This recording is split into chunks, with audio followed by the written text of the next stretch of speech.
Bom dia, amigos. Glória a Deus. Vamos fazer a nossa meditação de Romanos 8:38. Veja o que o apóstolo Paulo escreveu. Porque estou certo que nem a morte, nem a vida, nem os anjos, nem os principados, nem as potestades, nem o presente e não o porvir. Ele continua falando que não podiam separar do amor de Cristo. É isso que eu quero chegar para você. O amor de Cristo nos uniu ao Pai. Hoje nós somos um com Deus. Não tem diferença alguma, não tem separação. Assim como Jesus dizia que ele era indivisível com o Pai, eu e o Pai somos um.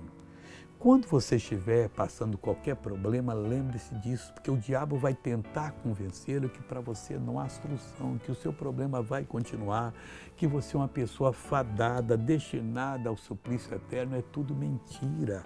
Aquele que aceita Jesus passa da morte para a vida e nunca mais perecerá.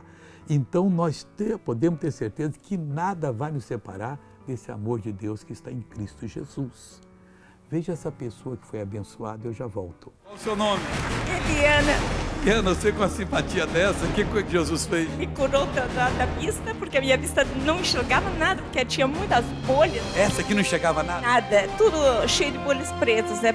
Moscas, como eles chamam, né? Mas era demais, não dava para ver nada. Tá vendo agora? Eu enxergo tudo, é claro como um dia. Com essa mão aqui, pega o meu nariz. Tá aqui. Tá dia, maravilhoso. Palmas para Jesus, glória a Deus. Vai, que simpatia.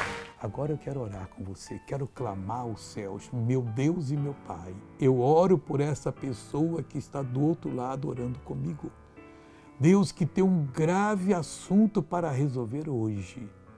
Eu peço agora, guia os passos dela, a mente dela, o coração dela, para resolver esse assunto da melhor maneira. Pai, eu paraliso toda a obra do diabo que está atrapalhando essa vida e digo, saia em nome de Jesus, seja abençoado. Vá até o fim em nome de Jesus.